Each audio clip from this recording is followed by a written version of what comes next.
Selamat sore pemirsa, Kabar Merah Putih kembali menjumpai Anda. Beragam kabar seputar aktivitas dan kebijakan Presiden Prabowo Subianto dan jajaran Kabinet Merah Putih akan kami hadirkan selama 30 menit ke depan. Bersama saya Shena Damayana dan inilah Kabar Merah Putih selengkapnya untuk Anda.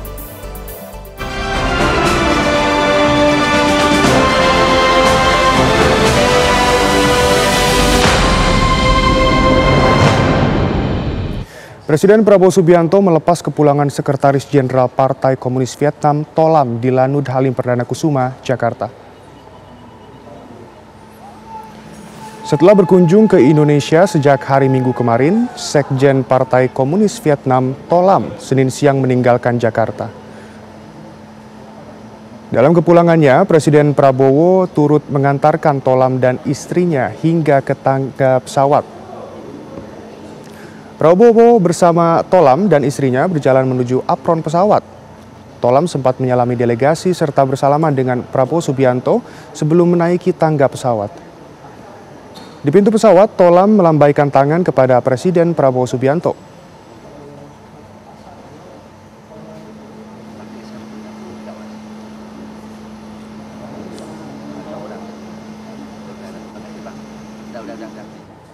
Tujuh 70 tahun hubungan diplomatik Indonesia-Vietnam ditandai dengan pertemuan antara Presiden Prabowo Subianto dengan Sekjen Partai Komunis Vietnam atau PKV Tolam. Dalam pertemuan itu, kedua negara menyepakati kerjasama yang inovatif di berbagai bidang.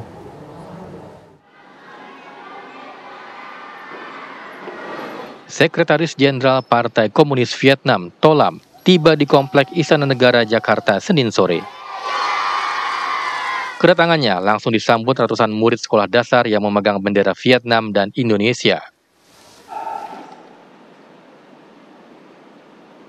Presiden Prabowo Subianto kemudian menyambut Tolam yang turun dari mobil dan langsung berjabat tangan.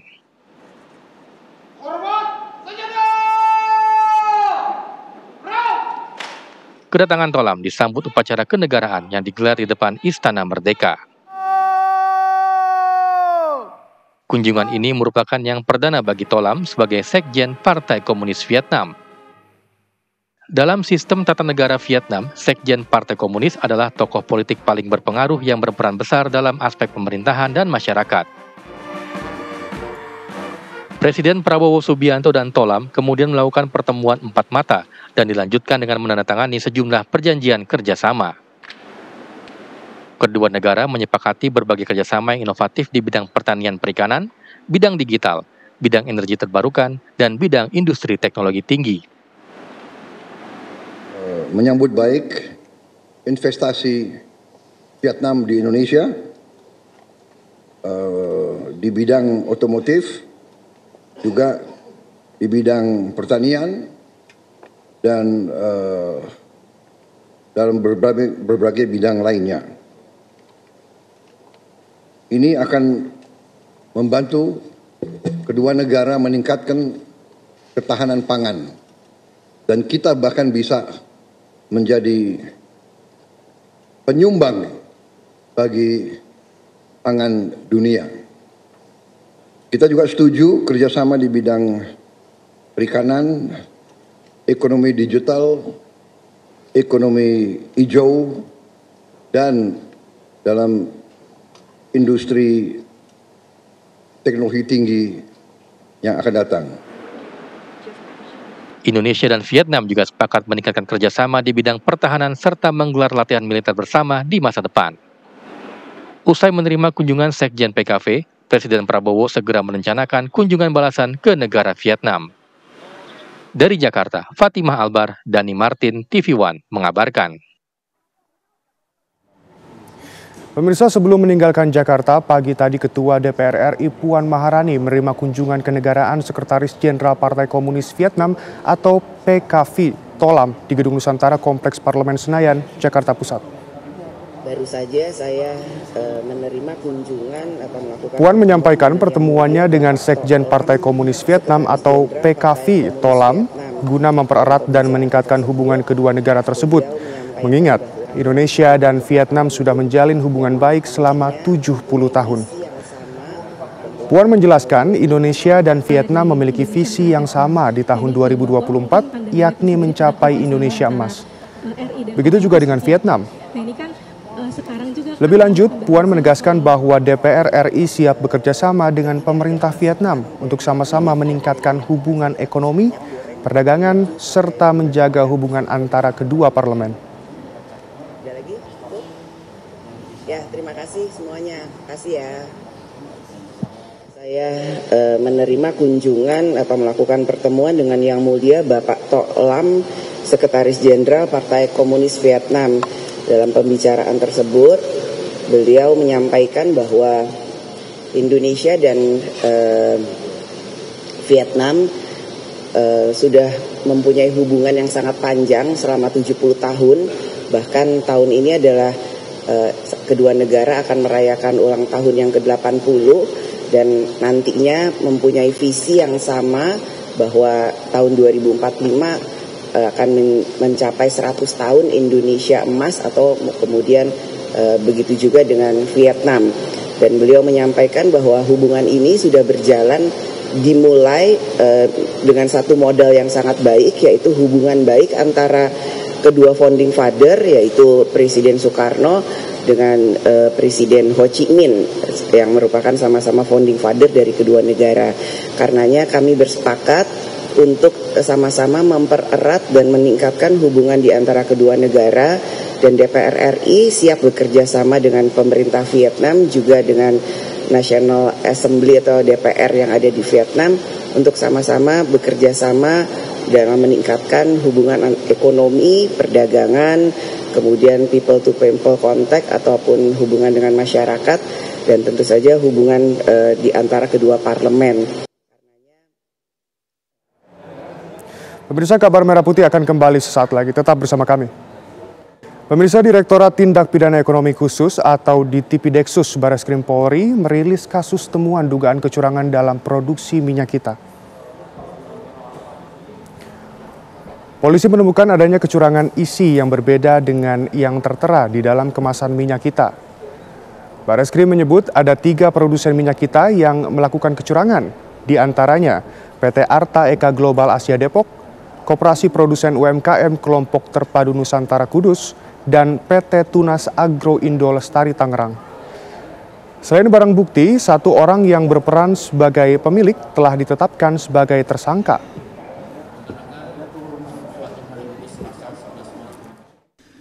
Berdasarkan hasil penggeledahan di TKP, tim mendapatkan fakta-fakta bahwa tempat tersebut memang menyimpan dan memproduksi minyak kita kemasan dalam bentuk kemasan botol maupun pouch dengan isi yang ukurannya berbeda dengan yang tertera di label pada kemasan tersebut. Selain itu, penyidik juga melihat adanya mesin yang digunakan untuk memproduksi, termasuk drum-drum penyimpanan bahan baku yang nantinya akan dimasukkan ke dalam kemasan-kemasan botol seperti yang dilihat di depan, di mana mesin tersebut tertera di mesinnya volume yang akan dimasukkan ke dalam botol.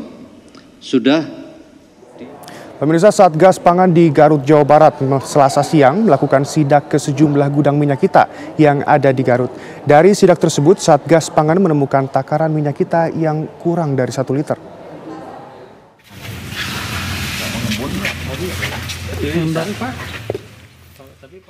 Sejumlah gudang penyimpanan minyak kita yang ada di Garut, Jawa Barat didatangi oleh Satgas Pangan.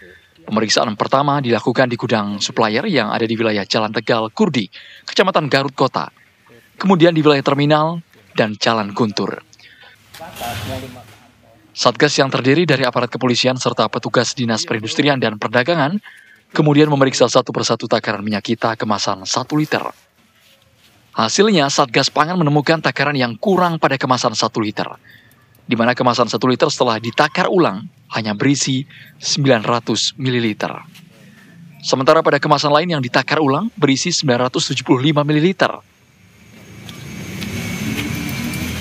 Kita temukan tadi juga ada yang kualitasnya berbeda dan harganya pun berbeda. Kemasannya yang 5 liter tadi itu 1 liternya 14.000. Itu berbeda. Memang kualitasnya juga berbeda. Jadi kalau standar dikatakan normal walaupun kurang dari 1 liter itu berapa dan berapa? 9 di atas 900 gitu tuh. 985. Kemungkinan kan karena ada masih nempel di botolnya yang diperkirakan dari 975 itu bisa 98. Belum lagi dicek. Selain di gudang supplier, Satgas Pangan Kabupaten Garut juga akan memeriksa kemasan minyak kita yang ada di pasar. Upaya dilakukan untuk melindungi hak konsumen. Dari Garut, Jawa Barat, Taufik Hidayah, TV One mengabarkan. Dan pemirsa, untuk mengetahui hasil sidak minyak kita di Garut, Jawa Barat, kita terhubung dengan reporter TV One, Taufik Hidayah. Taufik, bagaimana hasil dari sidak minyak kita di Garut, Jawa Barat? Silakan. Baik, bisa disampaikan bahwa Selasa siang tadi, Satuan Reserse Kriminal, tepatnya unit tindak pidana ekonomi Reserse Kriminal Polres Garut bersama Dinas Perindustrian dan Perdagangan melakukan sidak mendadak ya di sejumlah wilayah, terutama di tempat penyimpanan tempat penyimpanan gudang minyak kita yang ada di Garut, yaitu ada 3 lokasi yang didatangi tadi, yaitu di wilayah Tegal Kurdi, kemudian di wilayah Jalan Guntur, dan satu lagi di terminal Garut. Dan petugas juga menemukan bahwa setelah dilakukan tera ulang di kemasan 1 liter minyak kita yang diperiksa di tera ulang itu ada yang 900 mili atau tidak mencapai 1 liter, ada juga yang 9,75 hingga 9,85 mili, sehingga ada beberapa yang mengalami kekurangan yang dianggap wajar menurut pihak kepolisian, di mana dengan kewajaran tersebut yaitu dianggap yang menempel di botol sekitar 0,25 mili. Selain menemukan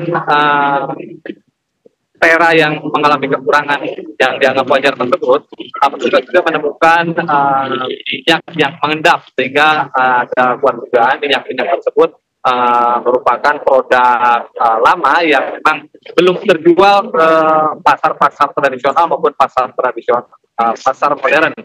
Dan petugas juga selain akan melakukan sidak di gudang dan supplier minyak yang ada di Garut, rencananya besok lusa akan melakukan sidak lanjutan, yaitu ke pasar tradisional, pasar modern, hingga ke pedagang-pedagang yang ada di eceran yang ada di wilayah Kabupaten Garut. Demikian. Baik Taufik, dari hasil yang dilakukan oleh Satgas ini, apakah Satgas melakukan penyitaan atau bagaimana Taufik? Oke, betul sekali. Tadi petugas hanya melakukan dokumentasi setelah melakukan tera di beberapa supplier atau di beberapa wilayah yang dilakukan pemeriksaan tera yaitu di kemasan 1 liter itu, kemudian melaporkan ke Dinas Provinsi untuk menindaklanjuti apakah hal ini dikatakan wajar atau tidak, termasuk ke bahwa apakah kekurangan ini dinyatakan wajar atau tidak, sehingga akan ada perlu beberapa proses lain untuk menentukan berapa takaran yang dianggap wajar kekurangannya seperti itu. Baik, terima kasih Taufik, selamat kembali bertugas.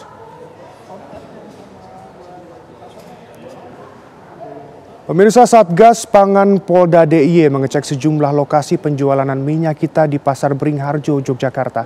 Petugas menuang isi kemasan ke dalam alat pengukur untuk mengetahui kesesuaian isi minyak kita. Sidak digelar merespon adanya kasus minyak kita yang tidak sesuai dengan isi kemasan.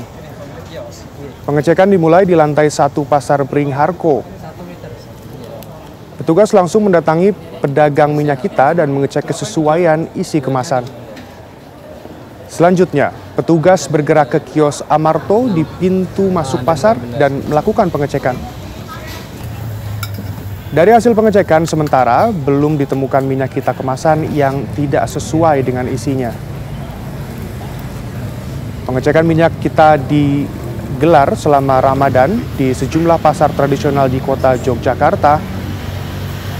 Dan untuk memastikan ketersediaan minyak kita, Dinas Perdagangan DIY telah menambah stok 30.000 liter minyak kita.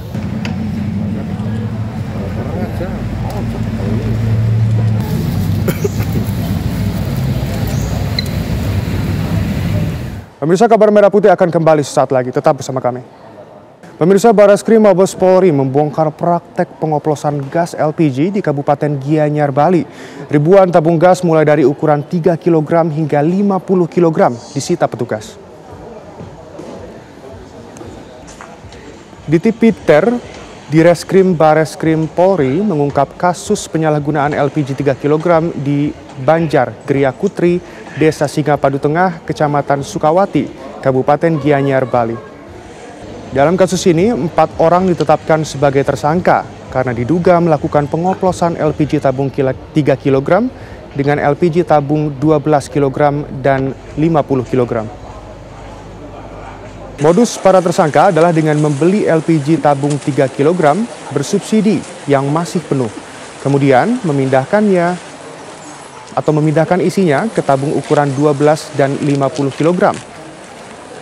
Aksi para tersangka telah berlangsung selama 4 bulan dengan penjualan rata-rata 100 tabung LPG 12 kg dan 30 tabung LPG 50 kg per hari.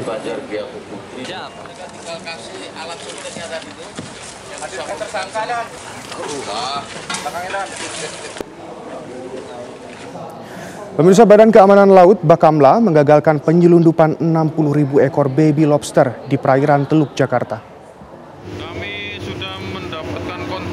Seperti inilah detik-detik penggerebekan terhadap 1 unit perahu tanpa awak di perairan Teluk Jakarta Selasa dini hari. Tim Bakamla yang naik ke atas perahu tanpa awak itu kemudian menemukan 2 koper besar. Setelah dibongkar, 1 koper tersebut ternyata berisi 60.000 ekor baby lobster yang diduga akan diselundupkan. Barang bukti koper dan baby lobster kemudian dibawa ke pangkalan PSDKP Jakarta. Sementara, tim Bakamla masih menyelidiki kasus ini.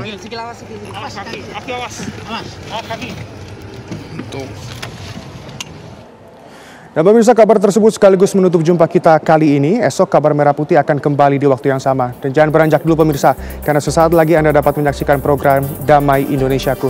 Saya Shana Damayana, mewakili seluruh kru yang bertugas mengucapkan terima kasih dan sampai jumpa.